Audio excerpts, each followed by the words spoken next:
বাচ্চা থেকে বৃদ্ধ যে কোনো বয়সের মানুষের কাছে পছন্দের একটি খাবার চিংড়ি মাছের মালাইকারি রেসিপি। আর এটি একবার খেলে বারবারই খেতে মন চাইবে। আসসালামু আলাইকুম বন্ধুরা, তানিয়া ভিলেজ কিচেনে আপনাদের সবাইকে স্বাগতম। আজ আমি হাজির হয়ে গেছি চিংড়ি মাছের মালাইকারি রেসিপি নিয়ে। চিংড়ি মাছের মালাইকারি রেসিপিটি করার জন্য এখানে আমি গলদা চিংড়ি নিয়ে নিয়েছি। এখানে 1 কেজির মতো গলদা চিংড়ি আছে।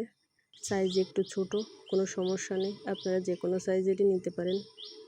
এখানে আমি আগে থেকে কুটে পরিষ্কার করে নিছি। আমি এখানে চিংড়ি মাছের কোনো দাড়ি টাড়ি কিছুই রাখিনি, কারণ ওটা আমার কাছে খুবই অপছন্দ। এই জন্য আপনারা এইভাবে করে নেওয়ার চেষ্টা করবেন। মালাইকারি রেসিপিটি করার জন্য এখানে যে আমি চিংড়ি মাছ নিয়ে নিছি, এর উপর দিয়ে আমি প্রথমে লবণ দিয়ে দেব।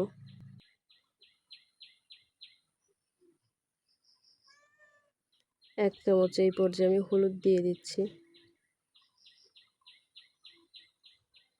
এবার চিংড়ি মাছগুলো আমি ভালোভাবে মাখায় নেব। সবগুলো চিংড়ি মাছের সাথে যেন ভালোভাবে মাখে, এটা অবশ্যই খেয়াল করবেন। আমার মাখায় নিয়ে হয়ে গেছে। এবার একটা সাইডে রেখে দেবো 5 মিনিটের জন্য। এখানে একটা মশলা রেডি করে নেব। এখানে মিডিয়াম সাইজের 3টা পেঁয়াজ নিছি, কতগুলো রসুনের কোয়া নিছি, আর 1 চামচ গোটা জিরে নিয়ে নিছি, 1 চামচ গোটা ধনে নিয়ে নিছি, 1 চামচ কালো সরিষা নিয়ে নিচ্ছি। আপনারা চাইলে সাদা সরিষা নিতে পারেন, আমি কালো সরিষা নিচ্ছি। আর নিয়ে নিচ্ছি 4টা শুকনো মরিচ,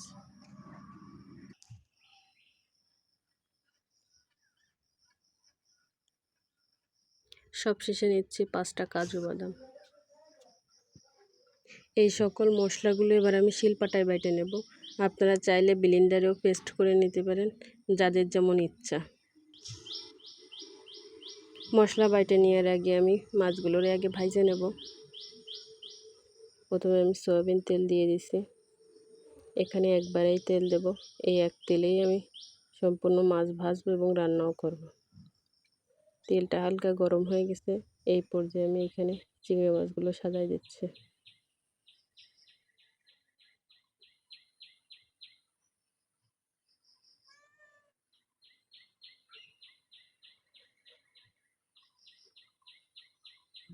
সবগুলো সাজাই দেওয়া হয়ে গেছে।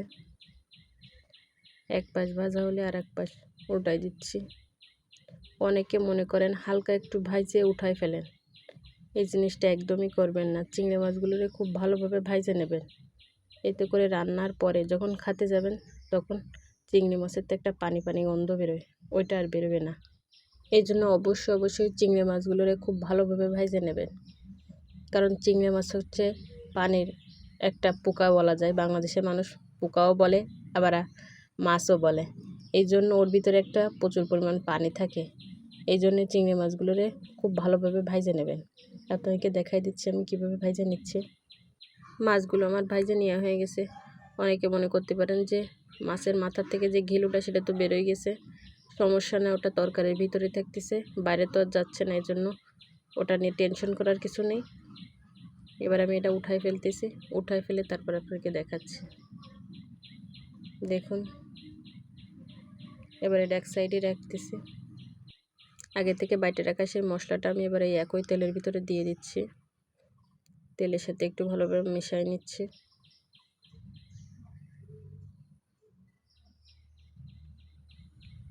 এই পর্যায়ে আমি এখানে 2 চামচ টক দই দিয়ে দেব। এবার ভালোভাবে এটা মিশিয়ে দেব। চুলার আঁচটা একদম লো আছে দিয়ে দেব, যাতে করে পুড়ে না যায়। এই জন্য এইখানে আমি বাকি আর 2টি উপকরণ দেবো। এই জন্য হালকা অল্প একটুটা নারকেলের দুধ দিচ্ছি, যাতে তলে না ধরে যায়। এই জন্য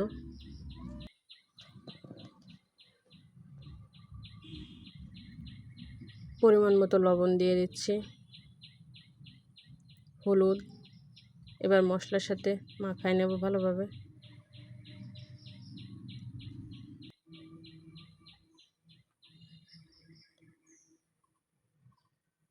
মশলাটা আমার তেল ফুটে গেছে। এই পর্যায়ে আমি অল্প একটু নারকেলের দুধ প্রথমে দেব, দিয়ে মশলার সাথে ভালোভাবে মিশিয়ে নেব। এই পর্যায়ে আমি বেশি করে নারকেলের দুধ দেবো। এখানে 1 কাপ নারকেলের দুধ আছে, আমি সেটা দিয়ে দিচ্ছি। এবার ভালোভাবে মিশাই দেব। আগে অল্প একটু দেওয়ার কারণ হচ্ছে গিয়ে দুধ যেন না কেটে যায় প্রথমে দেওয়ার সাথে, এই জন্য আমি এখানে অল্প একটু দিয়ে নিছি আগে। এবার উতলো না আসা পর্যন্ত অপেক্ষা করব, আর এভাবে কিছুক্ষণ পর পর নাড়াই দেব। দুধটা ভালোভাবে উতলাই গেছে দেখুন। এই পর্যায়ে আমি এখানে চিংড়ি মাছগুলো সব দিয়ে দেব। আর এতক্ষণ যারা আমার ভিডিওটা দেখতেছেন, চ্যানেলটিকে এখনও যারা সাবস্ক্রাইব করেন দ্রুত সাবস্ক্রাইব করে অল বাটনটি অন করে রাখুন, যাতে পরবর্তী নতুন নতুন ভিডিও দেওয়ার সাথে সাথে পেতে পারেন। আর অবশ্যই একটা লাইক করবেন এবং কমেন্ট করবেন। এইভাবে আমি 5 মিনিট অপেক্ষা করব। 5 মিনিট পরে আপনাদেরকে দেখাই দেবো কেমন হয়েছে।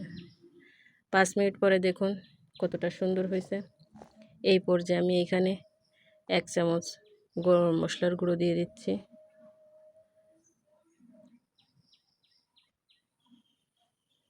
এটা ভালোভাবে মিশিয়ে নিচ্ছে। নামানোর ঠিক 2 মিনিট আগে এখানে আমি 2 চামচ চিনি দিয়ে দিচ্ছি। অবশ্যই যে কোনো মালাইকারিতে চিনি অবশ্যই দেওয়া প্রয়োজন, এতে করে খেতে খুবই ভালো লাগবে এই জন্য। এবার আমি 2 মিনিট এভাবে জাল দেব, ভালোভাবে মাখায় নিচ্ছি।